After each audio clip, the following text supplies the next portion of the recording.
नमस्कार.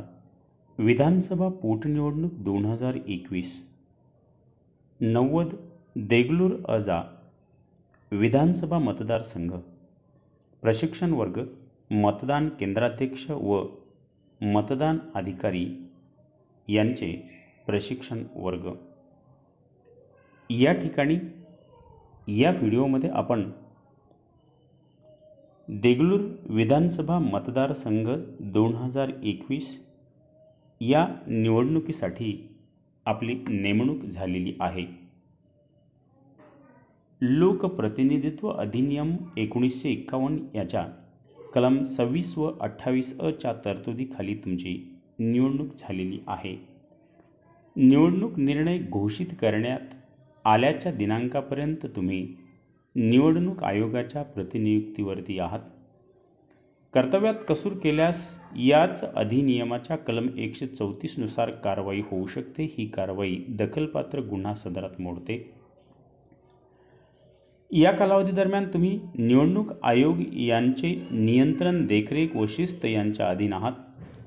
मतदान केंद्रामध्ये कामकाजावर नियंत्रण ठेवण्याचे तुम्हाला संपूर्ण कायदेशीर अधिकार आहेत.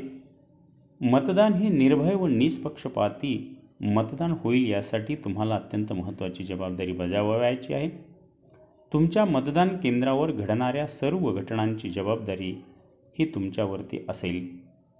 या ठिकाणी आपण सर्वप्रथम मतदान यंत्राची माहिती घेऊयात. मतदान यंत्राचे कोणते कोणते भाग आहेत ही माहिती आपल्याला होणं अतिशय आवश्यक आहे. ज्याला इलेक्ट्रॉनिक मतदान यंत्राची माहिती म्हणजेच इलेक्ट्रॉनिक वोटिंग मशीन इन्फॉर्मेशन, ज्याला EVM आपण असं म्हणत असतो.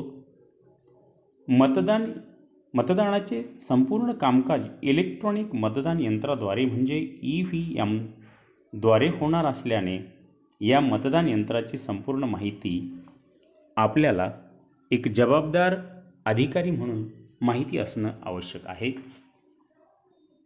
मतदान यंत्राचे भाग कोणकोणते आहेत ते आपण बघूयात. या ठिकाणी आपल्याला या साईडला जे दिसत आहे ते कंट्रोल युनिट आहे. इथे VVPAT आहे. तर या ठिकाणी आपल्याला बॅलेट युनिट दिसत आहे. यानंतर टेक्निकल इव्होल्युशन ऑफ EVMs आणि काही जर तांत्रिकदृष्ट्या बिघाड होत असेल EVM मध्ये तर इलेक्शनच्या आधी आणि इलेक्शनच्या नंतर आपण कशा पद्धतीने ती दुरुस्त करायला पाहिजे तीही यामध्ये आपल्याला माहिती इन्फॉर्मेशन दिलेली आहे. कंट्रोल युनिट कशा प्रकारचं असतं ते आपण सर्वप्रथम बघूयात.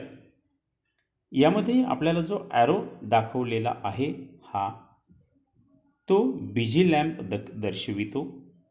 त्यानंतर नंबर 2चा डिस्प्ले जो दिलेला आहे तो डिस्प्ले सेक्शन, त्यानंतर कॅन्डिडेट सेट सेक्शन, त्यानंतर रिझल्ट सेक्शन, बॅलेट सेक्शन आणि पॉवर ऑन लॅम्प हा या ठिकाणी दर्शविलेला आहे.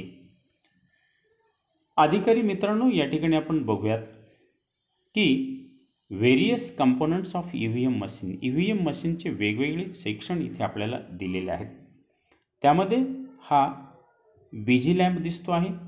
त्यानंतर dual line digital display panel आहे आणि पॉवर ऑन लॅम्प जो ग्रीन अशा पद्धतीने दर्शविलेला आहे तो या ठिकाणी दिलेला आहे.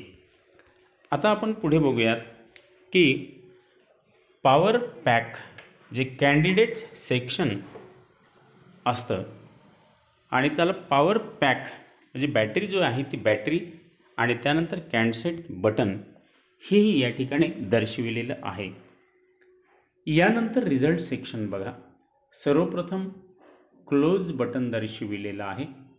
त्यानंतर result section outdoor, result button, clear button, frame for paper seal, hold to pass thread for sealing, inner compartment, print button, inner latches आणि आउटडोअर बटन या ठिकाणी शो केलेलं आहे.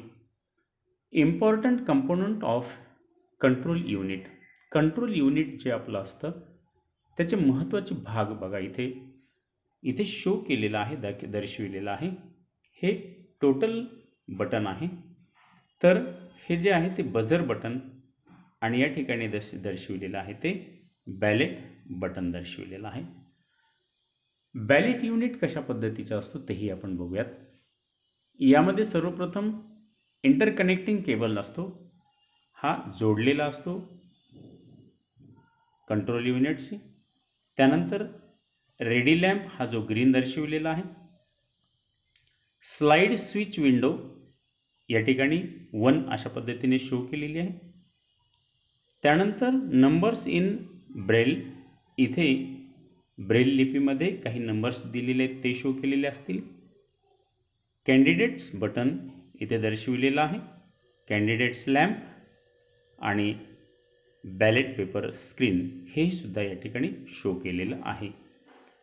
आता महत्त्वाचा भाग जो आहे, महत्त्वाची मशीन आपल्याला व्हीव्हीपॅट मशीन शो केलेली असते आणि ती कशा पद्धतीची असते दिलेली असते आपल्यासोबत. या ठिकाणी बघा, आपल्याला अशा पद्धतीने ही मशीन दिल्या जाईल. मतदाराने मतदान केल्याच्या नंतर त्याचं मतदान झालं की नाही, त्याच्या मतदानाची चिठ्ठी पडली की नाही हे पाहण्यासाठी तो या ठिकाणी कटाक्षाने काही क्षण थांबेल आणि ती पाहिल सुद्धा. व्हीव्हीपॅट यंत्राची पेटी अशा पद्धतीने असते. त्यानंतर व्हीव्हीपॅट यंत्राच्या समोरील बाजू जी आहे, व्हीव्हीपॅट डिस्प्ले पॅनल, ज्याला आपण आत्ताच म्हटलं की मतदाराने मतदान केल्याच्या नंतर त्याला आपल्या मतदानाची चिठ्ठी पडली की नाही ते दिसतं. व्हीव्हीपॅट ही डावीकडील बाजू जर आपण पाहिली तर पेपर रोल या ठिकाणी आहे, जे आपल्याला ऑलरेडी करून दिलेलं असतं. त्यानंतर आतमधील बाजू ही सुद्धा आपल्याला परफेक्ट करून दिलेली असते, आपल्याला ओपन करण्याची आवश्यकता नाही मतदान केंद्रावर गेल्याच्या नंतर. दुसरी महत्त्वाची गोष्ट म्हणजे 2019च्या निवडणुकीतील महत्त्वाचे बदल झालेले आहेत. त्यामध्ये मत पडताळणी करण्याकरिता व्हीव्हीपॅटची सुविधा, अभिरूप मतदानासाठी मॉकपॉल, किमान 50 मतांची मर्यादा, म्हणजे अभिरूप मतदान आपल्याला किमान 50 घ्यायचे. व्हीव्हीपॅट प्रिंटिंगमध्ये चूक आढळल्यास तक्रारीकरिता नमुना 24 भरावयाची सुविधा, हेही नवीन आलेलं आहे. मतदानाकरिता नवीन M3 EVM यंत्राचा वापर करण्यात येणार आहे. हेही एक थोडासा बदल या ठिकाणी आपल्याला दिसून येतो आहे. EVM व्हीव्हीपॅटची जोडणी आपल्याला अशा पद्धतीने घ्यावयाची आहे. या ठिकाणी आपल्याला केबल दर्शविलेला आहे आणि केबल इथे बघा, इथे शो केलेला आहे. हा जो केबल आहे तो या ठिकाणी व्हीव्हीपॅटला जोडला. त्यानंतर जे व्हीव्हीपॅट जे आहे ते इथे बटनला जोडलेला आहे, BUला जोडलेला आहे, बॅलेट युनिटला जोडलेला आहे. म्हणजे CUचा केबल हा व्हीव्हीपॅटमध्ये असेल आणि व्हीव्हीपॅट हा जो केबल जोडलेला आहे तो BUला जोडलेला आहे. त्यानंतर व्हीव्हीपॅट हाताळताना घ्यावयाची काळजी, फार महत्त्वाची गोष्ट आहे ही. सूर्योदय, मध्यान्ह, सूर्यास्ताच्या वेळी सूर्यकिरण व्हीव्हीपॅट यंत्रावर थेट पडणार नाही याची दक्षता आपल्याला घ्यावयाची आहे. जर सूर्याची किरणं किंवा बल्बची किरणं जर व्हीव्हीपॅट मशीनवरती पडली तर व्हीव्हीपॅट मशीन ही कदाचित थांबू शकते. म्हणून ही आपल्याला काळजी घ्यावयाची आहे. व्हीव्हीपॅट यंत्रावर बल्ब अथवा ट्यूबलाईट याचा थेट प्रकाश पडणार नाही याची दक्षता घ्यायची. EVM व्हीव्हीपॅट यंत्र सुरू केल्याच्या नंतर व्हीव्हीपॅट यंत्रामधून 7 स्लिप स्वयंचलितरित्या व्हीव्हीपॅट बॉक्समध्ये जमा होतील. त्या 7 स्लिप जमा झाल्याच्या नंतरच मतदानाला सुरुवात करावयाची आहे. EVM व्हीव्हीपॅटची वाहतूक करताना बटन ट्रान्सपोर्ट मोडवर नेण्यात आलेले की नाही हे सुद्धा बघणं महत्त्वाची गोष्ट आहे. व्हीव्हीपॅटच्या मागील बाजू जी काही आहे, इथे आपल्याला व्हीव्हीपॅट लॉक पोझिशनमध्ये दिसतं आहे पहिल्या चित्रामध्ये. तर दुसऱ्या चित्रामध्ये त्याचं जे काही नॉब आहे ते व्हर्टिकल म्हणजे चालू परिस्थिती या उभं केलेलं आहे आणि ते अनलॉक पोझिशनमध्ये, चालू पोझिशनमध्ये आहे. म्हणून आपण ट्रान्सपोर्टला हे पोझिशनमध्ये आपण ठेवू शकतो. तर आपल्याला वोटिंग जेव्हा चालू करायची त्यावेळेस ही पोझिशन ठेवू शकतो व्हीव्हीपॅटची. म्हणजे अनलॉक त्याला केल्या जात असतं. त्यानंतर मतदान साहित्य ताब्यात घेताना काय काय तपासणं ही फार महत्त्वाची बाजू आपल्या अधिकाऱ्यांच्या दृष्टीने आहे. मतदान यंत्राची तपासणी करा. सर्वप्रथम तुमच्याजवळ मतदान यंत्र आल्याच्या नंतर तुम्हाला नेमून दिलेल्या मतदान केंद्र क्रमांक व EVM व्हीव्हीपॅट युनिटला लावण्यात आलेला ॲड्रेस टॅगवरील मतदान केंद्र क्रमांक व नाव तपासून पहा. बऱ्याचशा वेळेला नजर चुकीने वेगळ्या मतदान केंद्राची पेटी आपल्याकडे येऊ शकते. कंट्रोल युनिटचा कॅन्डसेट विभाग मोहरबंद केलेला आहे की नाही ते तपासा. व्हीव्हीपॅट यंत्र योग्यरित्या मोहरबंद केलेला आहे की नाही तपासा. व्हीव्हीपॅट यंत्राचा पेपर रोलिंग नॉब म्हणजे खटका जो आहे तो आडवा आहे की नाही याची तपासणी करून घ्या. मी आधीच या ठिकाणी सांगितलेलं आहे. मतदान साहित्य जोडपत्र 5 मधील यादीप्रमाणे असल्यास खात्री करा. न पुसणारी शाई वगैरे आपल्याकडे दिलेली आहे की नाही ते बघा. चिन्हांकित मतदान यादीच्या संबंधित भागाच्या सर्व तिन्ही प्रती परिपूर्ण, प्रत्येक प्रतिसोबत पुरवणी यादी आहे की नाही पहा. मतदार यादीच्या प्रत्येक कार्यप्रतीमधील सर्व पृष्ठ क्रमांकावर 1 पासून अनुक्रमांक घातलेले आहेत की नाही ते पहा. मतदारांच्या मुद्रित अनुक्रमांकात शाईने अथवा अन्य प्रकारे दुरुस्ती केलेली आहे की नाही ते पहा. तुम्हाला देण्यात आलेल्या प्रदत्त मतपत्रिका सदोष तर नाहीत ना याचीही तपासणी तुम्हाला करावयाची आहे. यानंतर मतदान पथकास देण्यात येणारा मतदान यंत्राचा नियंत्रण विभाग म्हणजे कंट्रोल युनिट हा फार महत्त्वाचा आहे, कारण याच ठिकाणाहून आपण कंट्रोल सगळं काही करू शकतो. Candidate set section address tag लावून योग्य प्रकारे सीलबंद केलेला नियंत्रण विभाग म्हणजे कंट्रोल युनिट मतदान पथकाला देण्यात येईल. हे सील मतदान पथकाने अजिबात उघडायचे नाही. ही जबाबदारी आपली नाही, आपण ऑलरेडी हे करून दिले जात असतं. मतदान साहित्य आता कोणतं आपल्याला घ्यावं लागेल हे फार काळजीपूर्वक बघायचं आहे.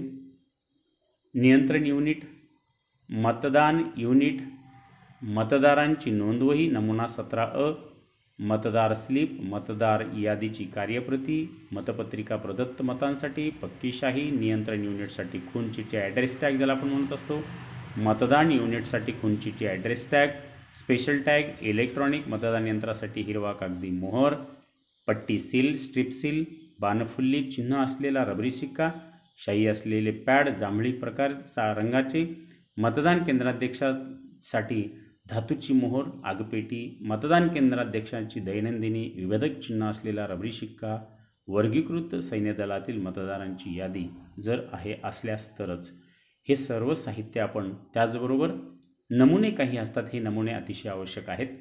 जसं की निवडणूक लढविणाऱ्या उमेदवारांची यादी असणं आवश्यक आहे, आक्षेपित मतांची यादी नमुना 14 असणं आवश्यक आहे, अंध व अपंग मतदारांची यादी नमुना 14A असणं आवश्यक आहे, प्रदत्त मतांची यादी नमुना 17B, नोंद झालेल्या मतांचा हिशोब नमुना 17K, वापरण्यात आलेल्या कागदी मोहरांचा अभिलेख, आक्षेपित मतांची फी जमा करण्याची पावती पुस्तक 1, ठाणे अंमलदाराला पत्र, त्यानंतर मतदान सुरू होण्यापूर्वी व मतदान संपल्यानंतर मतदान केंद्राध्यक्षद्वारे करावयाची येणारी घोषणापत्रे भाग 1 ते 4, मतदाराचे त्याच्या वयाबाबत घोषणापत्र, ज्यांनी घोषणापत्र दिल्यानंतर घोषणापत्र देण्यास नकार दिलेला आहे व मतदान केले आहे अशा मतदारांची यादी, अंध व विकलांग मतदारांच्या सहकार्याचे घोषणापत्र, मतदान प्रतिनिधीसाठी पासेस, भेट नोंद तक्ता, मतदार संघ निरीक्षक निर्वाचन अधिकारी यांच्या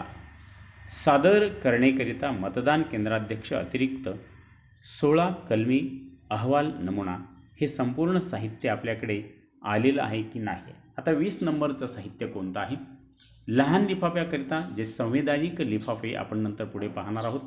मतदार यादीच्या चिन्हांकित प्रतीसाठी SE8 ज्याला आपण म्हणतो, मतदार यादीची इतर प्रतीसाठी, मतपत्रिका व प्रदत्त मतदारांच्या यादीसाठी, मतदान सुरू होण्यापूर्वी व मतदान संपल्यानंतर मतदान केंद्राध्यक्षद्वारे करण्यात येणाऱ्या घोषणापत्राकरिता, त्यानंतर नोंद केलेल्या मतांच्या हिशोबासाठी, आक्षेपित मताच्या यादीसाठी, न वापरलेल्या व खराब झालेल्या कागदी मोहरांसाठी, मतदान प्रतिनिधीच्या नेमणूक पत्रासाठी, अंध विकलांग मतदानाच्या यादीसाठी, मतदान केंद्राध्यक्ष दैनंदिनीच्या अहवालाकरिता, निवडणूक कार्य प्रमाणपत्राकरिता, पावती पुस्तके व समपहरण केलेल्या रकमेसाठी व सोबतच्या घोषणापत्रासाठी लिफाफे हे आपल्याकडे असणं आहेत की नाही हे बघणं आवश्यक आहे.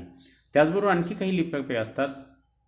जे लिफाफे आपल्याला लहान लिफाफे, त्यानंतर मतदाराच्या स्वाक्षरी असलेल्या मतदारांच्या नोंदवहीकरिता, इतर संबंधित कागदपत्रासाठी लहान लिफाफे, नियम 40 अन्वये मतदान केंद्राध्यक्षाचा संक्षिप्त अभिलेखासाठी लिफाफा, कोरे लिफाफे, न वापरलेल्या मतपत्रिकांसाठी लिफाफे, निवडणूक निर्णय अधिकाऱ्याने मोहरबंद असलेल्या लिफाफ्यामध्ये अन्य कोणतेही पेपर ठेवण्याचे ठरविलेले आहे त्यासाठी लिफाफे, न वापरलेल्या व खराब झालेल्या विशेष टॅगसाठी लिफाफे, न वापरलेल्या व खराब झालेल्या पट्टीसील स्ट्रिपसीलसाठी लिफाफे, मतदार स्लिपसाठी लिफाफे.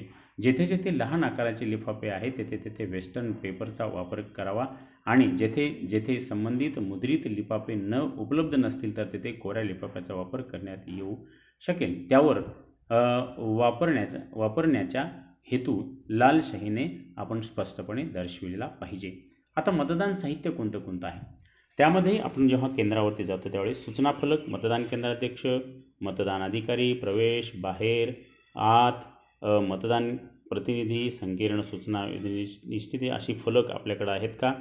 लेखन सामुग्री, साधी पेन्सिल, बॉलपेन 3 निळे 1 लाल, कोरे कागद 8 मोठे तुकडे, टाचण्या पेन्स 25 नग, लाख, मतदान कक्षासाठी साहित्य, डिंक, ब्लेड, मेणबत्त्या, जाड दोरा, धातूची पट्टी, कार्बन पेपर, तेल इत्यादी पुसण्यासाठी कापड किंवा चिंदी, पॅकेजिंग कागद, पक्क्या शाईची बाटली ठेवण्यासाठी कप, ड्रॉईंग पिन, पडताळणी सूची, रबर पॅड आणि सेलो टेप हे आहे का ते बघावे. ही साहित्य लेखन सामुग्री आहे. त्यानंतर केंद्राध्यक्षाने क्षेत्रीय अधिकाऱ्याकडे स्वतंत्रपणे करावयाच्या साहित्याच्या याद्या अशा क्षेत्रीय अधिकारी ते साहित्य मुख्य निर्वाचन अधिकारी, निवडणूक अधिकारी यांच्या कार्यालयातील भांडारात जमा करील.